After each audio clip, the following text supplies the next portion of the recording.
فتاوی رضویہ سے میں پیش کرنا چاہتا ہوں 338 صفحے کے لحاظ سے اتنی جامع بحث لفظ خاتم النبیین پہ یہ اعلی حضرت رحمت اللہ علیہ کا خصوصی دسترخوان علم ہے۔ سب سے پہلے آپ نے فرمایا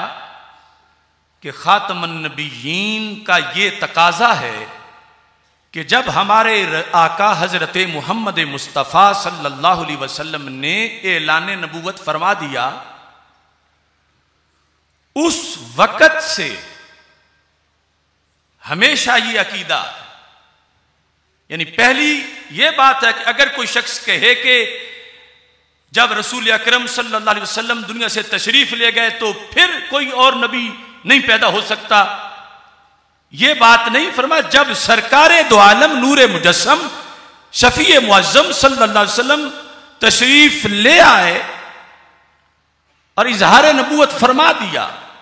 اس وقت بھی دوسرا کوئی نبی اس کو محض جائز سمجھنا بھی کفر ہے۔ یہ پہلی سٹیج ہے۔ دوسری فرماتے ہیں روز باسط سے جب یا اب یا کبھی یا کسی زمانے میں کوئی نبوت، جو قسمیں بناتے ہیں بگھوڑے کے ایک تشریح، یعنی قسمیں تو صحیح ہیں لیکن جو قسمیں بنا کے اپنا رستہ بناتے ہیں انہیں میں بگھوڑا کہہ رہا ہوں کہ ایک تشریح نبوت ہوتی ہے اور ایک غیر تشریح، کہ جس کی مرزا کہتا ہے کہ میں غیر تشریح شریعت کے بغیر نبی ہوں لیکن غیر تشریح ہوں، یا کہتا ہے نبی ہوں لیکن حقیقت مصطفیٰ صلی اللہ علیہ وسلم کے ساتھ سائے کی طرح ہوں، ذلی ہوں۔ تو فرمایا اعلی حضرت نے نبوت کی کوئی قسم، ہر قسم کے لحاظ سے سرکار نے، اللہ نے آپ کو وہ شان دی ہے خاتم النبیین، زمانہ کوئی ہو، نبوت کی قسم کوئی بنائے،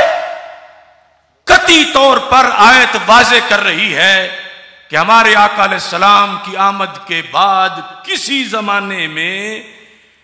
کسی طرح کی نبوت کا جو بھی دعویٰ کرے گا یا اس کے دعوے پر اسے جو بھی مسلمان سمجھے گا، نبی سمجھنا تو دور کی بات ہے، وہ بھی کافر ہو جائے گا۔ تقریباً 12 سٹیپ بنائے ہیں اعلیٰ حضرت رحمت اللہ علیہ نے، میں ان کا خلاصہ پیش کر رہا ہوں۔ روز باسط سے جب یا اب یا کبھی کسی زمانے میں کوئی نبوت، اگرچہ ایک ہو نبوت کی قسموں میں، اگرچہ غیر تشریح ہو، یعنی اگرچہ کسی اور طبقہ زمین میں ہو، اس پر بھی توجہ کیجیے کہ کوئی کہے کہ یہ جو 7 زمینیں اور یہ آسمان ہے اس میں تو اور نبی کوئی نہیں ہو سکتا، اور کہیں کسی اور طبقہ زمین میں، اس زمین کے نیچے کوئی زمین، اس میں جائز سمجھے کہ وہاں کوئی اور ہو سکتا ہے، یا آسمان کے کسی کونے گوشے میں کوئی اور ہو سکتا ہے، میرے امام نے کہا وہ بھی کافر و مرتد ہے۔ کنجے آسمان میں، اب آگے دیکھو، اگرچہ کسی اور نوع غیر انسانی میں کہ کوئی کہے کہ نبی تو ہے لیکن وہ انسانوں میں نہیں اور کسی مخلوق میں ہے، مثلا جنوں میں، فرشتوں میں یا اور کسی مخلوق میں، انسانوں سے ہٹ کر جنوں میں بھی اگر مانتا ہے تو خاتم النبیین کا لفظ بتاتا ہے کہ وہ بندہ کافر ہے۔ یہ زمین، یہ جہان، اس سے ہٹ کر کہیں کوئی دوسری زمین، دوسری سے مراد یہ روئے زمین جو ایک طرح چادر کی طرح، یہ نہیں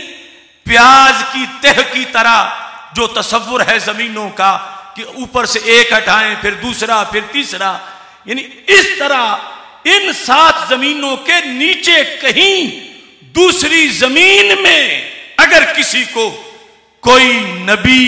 مانتا ہے، اگرچہ کسی اور مخلوق سے مانے،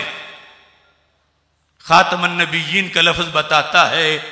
کہ وہ ماننے والا بھی کافر ہو جائے گا۔ واقع ماننا یا وصف عدم اعتقاد عدم وقوع، اس کو بھی سمجھیں۔ ایک تو یہ ہے کہ کوئی کہتا ہے کہ واقع کے اندر کوئی دوسرا نبی ہے، یعنی پایا گیا ہے،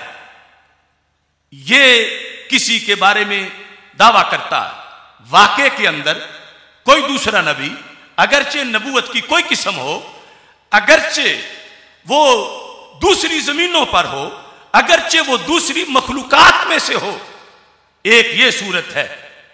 دوسری صورت کہ وہ کہتا ہے کہ واقع میں تو کوئی نہیں لیکن ممکن ہے۔ یہ فرمایا کہ اگر کوئی شخص، یعنی اب دائرہ اس کا دیکھو،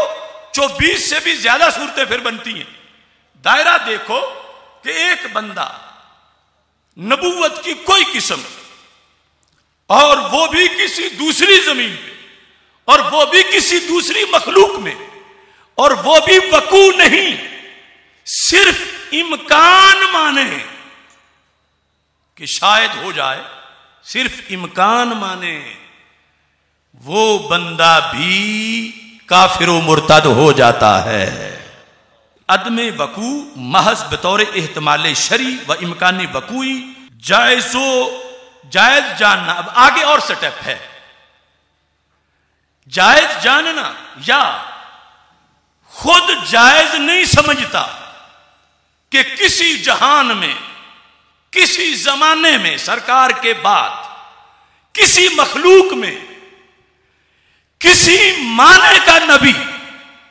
کسی زمین پر جو جائز سمجھتا ہے، یہ بندہ اس کو اگر مومن سمجھتا ہے تو یہ سمجھنے والا بھی کافر ہو جائے گا۔ یہ ہے اعلی حضرت عظیم البرکت لفظ خاتم النبیین کے دائرے میں اس کی خلاف ورزی کرنے والا کون کون لٹ جائے گا، کون کون کفر کی وادی میں داخل ہو جائے گا۔ اور خاتم النبیین کا لقب ہمارے آقا علیہ السلام کی یہ شان امت پر کیا لازم کر رہی ہے کہ وہ کسی بھی زمانے میں رسول اکرم صلی اللہ علیہ وسلم کی آمد کے بعد کسی بھی جہان میں، یعنی دوسری زمین میں، کسی بھی معنی میں، کسی بھی نوع کے اندر، انسان ہو یا غیر انسان، اور پھر واقع مانے یا محض امکان سمجھے، خود یا کسی ایسے کہنے والے کو جو مومن سمجھے، وہ سارے کے سارے دائرہ اسلام سے خارج ہوں گے اور انہیں جہنم کا ایندھن بنایا جائے گا۔